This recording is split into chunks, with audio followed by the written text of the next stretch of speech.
भारत देश का गुरुग्राम भारत देश के गृह मंत्रालय की दूरबीन के रेंज में आता है या फिर नए भारत की दूरबीन सिलेक्टिव लोगों को ही देखती है। दिल्ली से मात्र 42 किलोमीटर की दूरी पर गुरुग्राम है। सड़क के किनारे नमाज पढ़ते ये लोग धर्म से मुसलमान हैं और नागरिकता के हिसाब से भारतीय हैं। ये लोग सद्बुद्धि और शांति की दुआ पढ़ रहे हैं। क्या आपको इन लोगों की दुआओं से या इनके बैठने के तरीके से या इनकी इबादत के तरीके से कुछ ऐसा दिखाई देता है या सुनाई देता है जिससे लगे कि ये हमारे देश को इनकी नमाज से कोई खतरा है या समाज इनकी इबादत से किसी गलत रास्ते पर चला जाएगा? इनका हिस्सा है उतना ही हमारा भी है। या इलाहुल आलमीन, हमारे बुजुर्गों ने, हमारे बड़ों ने हम इस भारत देश को आजाद कराने के लिए बड़ी बड़ी कुर्बानियां दी हैं। या इलाहुल आलमीन, उस सरजमीन के ऊपर हमें सजदा करने की तौफीक अता फरमाए। या इलाहुल आलमीन, हमें सब तमाम हिंदू मुसलमान भाइयों को एक साथ भाईचारे में रहने की तौफीक अता फरमाए। या इलाहुल आलमीन, तो हमारी इस टूटी फूटी नमाज को कबूल फरमा ले। आप वीडियो देखकर बहुत शांति से कमेंट में उत्तर दीजिएगा। आपा खोने की जरूरत नहीं है। मैं गोदी मीडिया की एंकर नहीं हूं, ना ही आग लगाना मेरा काम है। मेरे लिए कश्मीर से कन्याकुमारी तक पग पग की भारत भूमि मेरी है। सभी धर्मों के लोगों को संगठित करके रखना मेरा कर्तव्य है। मैं ब्राह्मण कुल में जन्मी हूं। मुझे हिंदू धर्म के बारे में कोई नहीं सिखा सकता। कर्म से पत्रकार हूं, इसीलिए अच्छे बुरे के बीच मुझे कोई बहका भी नहीं सकता। न्याय की बात कहती हूं।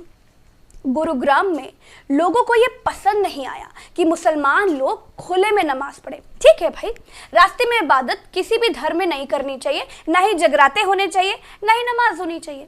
हम भारतवासियों में धार्मिक आस्थाएं बहुत पवित्र है, इसलिए सरकार को ऐसी व्यवस्था करानी चाहिए जिससे किसी श्रद्धालु को सड़क पर बैठकर ईश्वर को याद न करना पड़े। किसी को सड़क पर बैठकर इबादत करने का शौक नहीं है। क्या किसी को सड़क पर जगराता करने का कोई शौक होता है? नहीं। जब सरकारें निकम्मी होती हैं, तब जनता को लगता है कि सड़क ही विकास का आखिरी पैमाना है। तब देश में सड़क क्रिकेट खेलने के लिए भी इस्तेमाल होती है, चलने के लिए भी इस्तेमाल होती है, जानवर बांधने के लिए भी, दौड़ कराने के लिए भी, जहाज उतारने के लिए भी, प्रदर्शन करने के लिए भी और अनाज सुखाने के लिए भी इस्तेमाल होती है। दोस्तों, गुरुग्राम वो जगह है जहां पर युधिष्ठिर ने अपने गुरु द्रोणाचार्य को गुरु दक्षिणा दी थी। खैर, वो जमाना गुरु का था, आज तो गुरु घंटालों का है। जिस जगह पर मुसलमान लोग नमाज पढ़ रहे हैं, इस जगह पर प्रशासन ने, मतलब सरकार ने खुद इजाजत दी है कि इस मैदान पर नमाज पढ़ी जा सकती है। स्कूलों के पास दारू के ठेके खुल जाते हैं, किसी के कान में जूं तक नहीं रेंगता। मंदिरों के पास शराब बिकती है, किसी के कानों पर जूं तक नहीं रेंगता। 10 मिनट की नमाज से किन लोगों के पेट में दर्द हो रहा है और क्यों हो रहा है, वो भी आपको इस वीडियो में बताने वाली हूँ। दोस्तों, सबको सम्मान देने वाले, सबको साथ लेकर चलने वाले, सब धर्मों से कुछ न कुछ सीखने वाले, अपनाने वाले, अपने हिंदू धर्म से बड़ा दुनिया का कोई धर्म नहीं हो सकता। लेकिन भारत देश में हिंदू मुसलमान को लड़ाने का नेताओं का सुपरहिट फॉर्मूला है।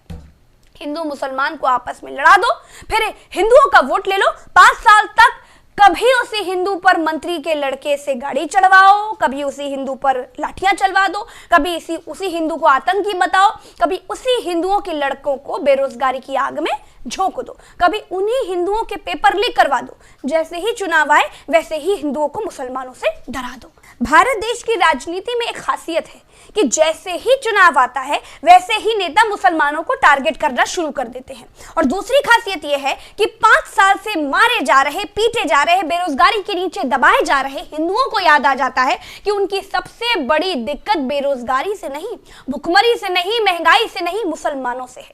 अगर गलत कह रही हूं तो यूपी के उप मुख्यमंत्री को सुनिए, समझ में आ जाएगा। 2017 के विधानसभा चुनाव से पहले कितने लुंगी छाप गुंडे घूमते थे,